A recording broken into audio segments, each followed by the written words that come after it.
So big topic this week was HJR 48. We've seen for years the Republican Party suppress the voting access of Missouri citizens.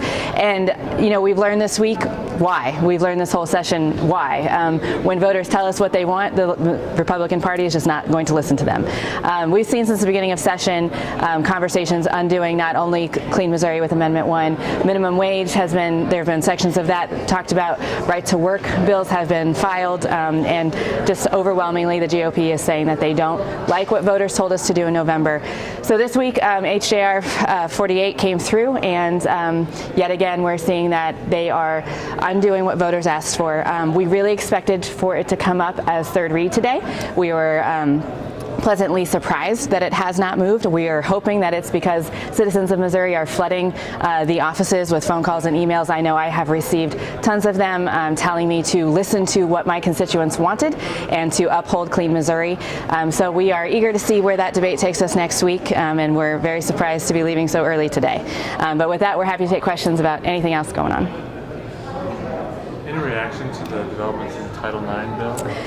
Yes, so the Title IX bill has been very interesting to watch since the beginning. Obviously, the onslaught of lobbyists, I believe they're the third highest lobby corps in government right now, and we had heard rumors about what was in the latest article about the lobbyist's son, and I'm really glad to see that this has come to light.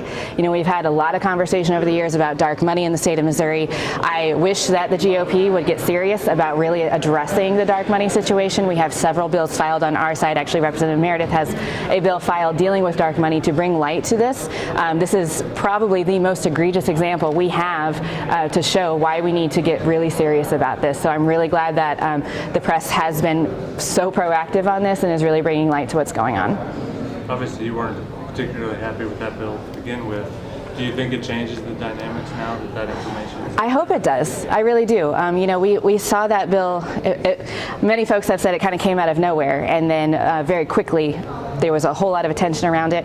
I hope that folks who have been supporting of this really look at what has happened here and look beyond just the policy. The policy, I believe, is egregious, but we need to go further than that and watch the process of how it got to where it's at. I guess the free speech bill, so to speak, came up on campuses. I know you, Representative Meredith, had some definite concerns about that bill. Where do you see that bill going this session? Be interested to see. Obviously, it passed here with no trouble at all. I think it's a complicated bill. We all support free speech in college campuses, but I think truthfully they want to make a message out of it, connecting it to what happened at UMKC, which really doesn't have any connection to. I think what we saw in our government oversight hearing about the UMKC situation is that the chancellor actually handled that exceptionally well. They made sure it protected free speech, both from the controversial speaker and the protesters, but also stepped in as soon as protesters acted inappropriately and were actually suppressing speech instead. They arrested the protester that crossed the line into assault, and they escorted folks out that were disrupting the event.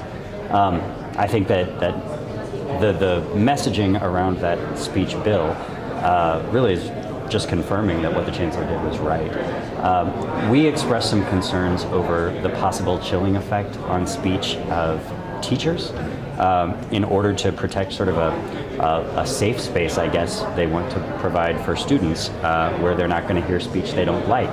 I find that ironic coming from the Republicans right now.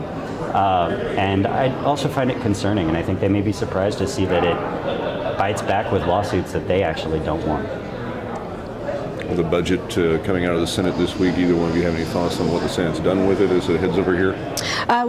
We are looking line by line at what changes have been made and reading through it. I'm not really ready to comment yet because we haven't made it through all of the budget bills, but I don't know if Representative Meredith has anything to say. Still trying to figure out all the changes. During the House perfection process, you said that you were going to reach out about the summer jobs program. Were you successful in getting the funding back for that? I honestly don't know. I haven't had a chance to see where that landed. I know Representative Franks has been working really hard with senators on the other side that have helped him in years past to make sure that funding is there. So I honestly haven't made it to that bill yet. And revenue looks like it's starting to trend upwards.